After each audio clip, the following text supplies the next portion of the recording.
Collect your PVC and vote. Your vote is your voice. On the news this morning, Governor Wike tackles South Governor over oil derivation fund. Court strikes out suit against Rivers APC governorship candidate.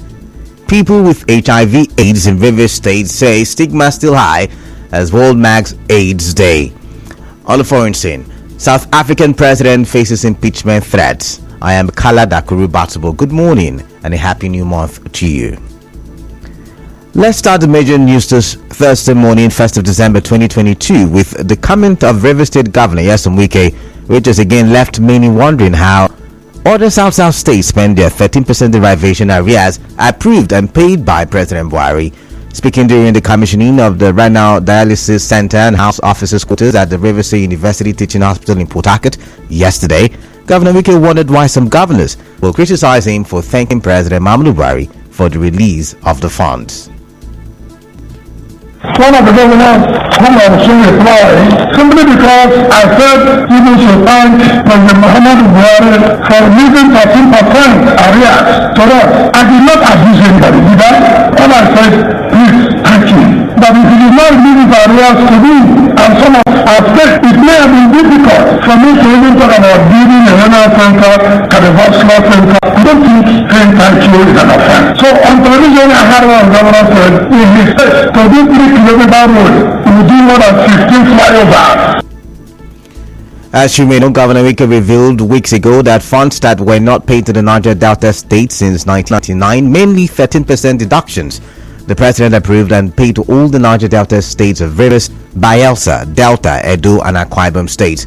The governor challenged other South governors to account for the money. In a possible attempt to justify how the arrears were spent in Bayelsa State, Governor Diri recently said that the cost of construction in difficult terrain like Bayelsa State was 3 times or more times the cost elsewhere. A comment Governor Wike may have been referring to yesterday, promising to reply. This comes about a week after the South governors restated their support for the PDP presidential candidate Atiku Abubakar, whose rift with Governor Wike lingers. Meanwhile, the member representing Kana Federal Constituency in the House of Representatives, Nene Deko, has criticized the spokesman of Atiku Okowa Campaign Council in Rivers State, Dr. Lilonu Wibubasa, over what he called uncomplimentary remarks against Governor Nyesom Wike in recent times. Honorable Decker said it is unfortunate and shameful that Dr. Wibubasa will allow himself to be used by self-seeking politicians. He said Dr. Wibubasa is only seeking relevance as he does not have electoral value in Ogoni. He challenged Dr. Wibubasa to account for the millions of naira he received as bailout for his clinic to prove his accountability and resourcefulness. He however cautioned Dr. Wibubasa to retrace his steps and stop making unguided statements against his benefactor, Governor Nyesom Wike. In the meantime, the Accord Party in Rivers State has hailed Tuesday's ruling of the Court of Appeal Port Harcourt Division that a political party has no locus standi to challenge the primary election of another political party. The Court of Appeal gave the ruling in the case between the PDP versus INEC, ADP and others, in which the PDP is challenging the primaries of the ADP and the ADC. In a statement to Newsman, the Director of Media and Communication of the Dumo Lulubre's Governorship Campaign Council, Sotonye Ujuye Dagogo, said the ruling of the Court of Appeal has put to an end the meddlesomeness of the PDP in dragging opposition parties to court on account of the conduct of their primaries. This is a welcome development. The judiciary has again proven that it is the last hope of the common man. We have been having conflicting judgments from the high courts, but the ruling of the Court of Appeal has put paid to all of this. Mr. Ujuye Dagogo believes Governor Wike has been trying to use the courts to disqualify candidates of other parties and deny the Rivers electorate their rights to vote for their choice. He says the governor has been closing down businesses of political opponents and cancelling the certificates of occupancy of political rivals. He also said the governor is stopping political parties from using public spaces for campaigns and threatening to close down the offices of political parties. The Rivers State government has always defended its recent executive order, saying it was not targeted at anyone. Moving on. The Federal High Court in Port Harcourt struck out a suit by one of the APC governorship aspirants, Bernard Miko, against the APC governorship candidate Tonyeko INEC and Ojukaye Flagamakwe for lack of jurisdiction. Recall that Bernard Miko had asked the court to direct INEC to disqualify Tonyeko on the claims that the primaries held on May 26 was marred with irregularities and that Mr. Cole has a questionable character following a report of white paper that indicted him. The chairman of the corporate car rentals at the Port Harcourt International Airport, Wardu Chime Lambert, has justified the ban on e-hailing cab operations in the airport. This follows a series of criticisms by e-hailing cab drivers who have been harassed by the union whenever they respond to ride orders. Mr. Lambert told our correspondent that the e-hailing cab drivers who still come to pick up arriving passengers from the airport are going against the rule of the airport, which authorizes only the car rental union to do the pickup. It is not you that put the law, it is a fine. As you can see, there are signage that has fine label. Like boat drivers are not allowed to pick passengers from the airport, but you can come and drop. Nobody stops you. But you picking, because there are people who are paying to pick the passengers that boarded the flight. So we are one of those that have made payment to fund to operate legally.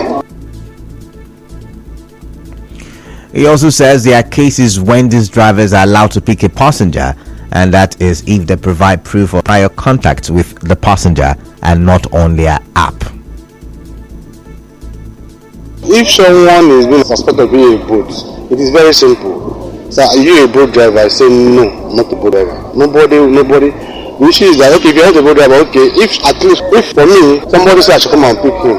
Like as it stands now, somebody called me in Lagos. I am boarding. Can you wait for me? The timing is different. Nobody stops you. Nobody goes. Once you say, you're already called. Look at the text message. I say I should come and pick you. Or look at the time the person called me. But some of them want to say, please, can we? They don't want to hear. They want to make trouble.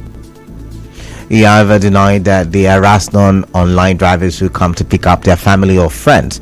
Our correspondent also observed signposts around the airport banning the operations of e-hailing cab operations. Still ahead, people with HIV/AIDS in various states say stigma still high as World Max AIDS Day. Stay tuned. We go for a quick break.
Good morning to you once again. Thank you for staying tuned. Welcome back now to the rest of the bulletin. The Foundation for Partnership Initiatives in the Niger Delta, PIND, says it is providing technical support to the Ministry of Niger Delta Affairs in designing and developing a regional peace-building infrastructure to address conflict and security issues in the Niger Delta through the Niger Delta Regional Peace-Building Strategy, NDRPS. PIN's Executive Director Tunji Idowu stated this during the inauguration of the Technical Working Group of the NDRPS in Port Harcourt yesterday. Represented by the head of Advocacy Unit, Chuks Ofule, he said the NDRSP will drive conflict prevention, mitigation, and resolution efforts. He said the Technical Working Group, composed of partners vested in promoting peace in the region and stakeholders drawn from the 9 Niger Delta states to drive the document's design. Today in particular, we are inaugurating a technical working group that has come out of our activities so far within that space. The idea is to support Ministry for Niger Delta Affairs in implementing and achieving the presidential mandate that was given to them, which was to set up a framework for peace and security within the Niger Delta. On his part, the Director of Planning Committee, Ministry of Niger Delta Affairs, Alfred Abba, who represented the Permanent Secretary, said peace is everybody's business and everyone should be involved.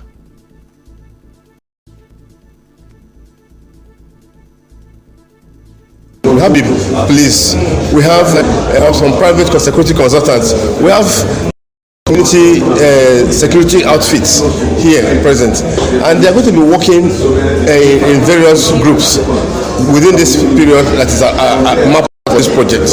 They will be working in various groups and to be coordinated and the Ministry of Niger Delta Affairs. And the reason why we're involving all those people concerned is because we want them to take ownership, we want the various communities to take ownership, we want the traditional rulers to be involved, we want the youth to be involved, the women to be involved. So Martin spoke to our correspondent on this. A professor of industrial technology education at Riverside University, Isaac N. Dokubo, has delivered his inaugural lecture on the topic Man and Vocation, the Inseparable Twins, the Vocationalist and Construction Cost Analyst Perspective. It is the 82nd inaugural lecture of the university. Professor Dokubo in his lecture emphasized the need for man to have technical skills. He also spoke on the need to reduce emphasis on people qualifications because of the high level of unemployment. It is through vocational education that man can become self-reliant. Knowledge of this field will help to increase the knowledge about the universe. Another one is enhances knowledge. When one acquires a technical skill, it will make you to be self-reliant. It will help also to reduce social vices and reduction in unemployment. We look at the chart and see the number of unemployed humans and how the unemployment rate shows that there is a command to acquire technical skills. That's what the faculty may belong. It is compulsory to do entrepreneurship. He also commended the Riverside University for establishing the Department of Vocational and Technical Education and Entrepreneurship Development Center to inculcate skills in students. Professor Dokubo also called on the federal government to increase the budget for education in accordance with the recommendation of UNESCO earlier. The Vice Chancellor of the Riverside University, Professor Nlerum Okubule, said the university is interested in the promotion of vocational education. For us as a university, we like to say that we are interested in promoting vocational education. Not only do we have the Department of Vocational and Technology Education in this university, we also now have a Center for Entrepreneurial Studies in this university. For the very first time, no other university in this country has it, a Faculty of Entrepreneurial Studies, commencing in January 2023. So we are interested in vocational education. Correspondent Emeka Tuka reports that the event had in attendance the Pro-Chancellor of the University of Port Harcourt, Senator Andrew Uchendu, two former Vice-Chancellor of the University, Professor Blessing Didia and Professor Chituru Achinehu, Deans of Faculties, Heads of Departments, friends and relatives. Today, is World AIDS Day, and the Rivers State coordinator of the Network of People with HIV and AIDS in Nigeria, Blessing Chigozie, says despite the efforts made to curb stigma against people living with the virus, stigma is still high in Rivers State. Mrs. Blessing tells our correspondent that the stigma leads to emotional breakdown of those affected. Called on the government and well-meaning individuals to help curb stigma against people with HIV and AIDS. I don't have to go to where I'm taking it to assess it. Some will tell you I want to stop, I don't have food in my house. In fact, that is the currently that is affecting me seriously as a coordinator in the state. Working with these people, it has not been easy at all on me. I'm looking modalities, I'm philanthropists, I'm looking for as many as will come up to ensure they help us out to achieve this. If government can help us to give us vehicle, how do we cope with it? The kind of things we need to display, they need to do for us. Then when you come. Meanwhile, the lead pastor of the Wisdom Place Church, Wisdom Osiri, says the church has a role to play in curbing stigma against people living with HIV/AIDS. He said the idea of perceiving persons with the virus as promiscuous has to end. First thing I think that we should help people to be educated, to know what is HIV, how is it contracted. Some people, still have that stigma because they think everyone that has HIV, must be a promiscuous person. The next thing is to show unconditional love to them, right? Because it's like this where we can share the love of Christ. The next is that the church should also train people, if possible, on how to communicate and interact with them. It requires a lot of emotional support. World AIDS Day 2022 is being marked under the theme Equalize. And now we'll bring you news from around the world.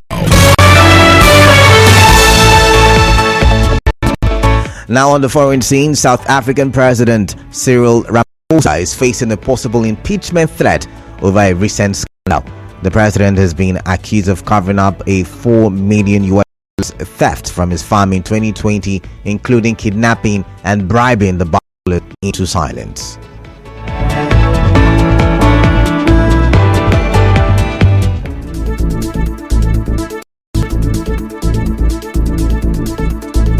On the news this morning, you had Governor Wike has tackled a South governor over oil derivation fund.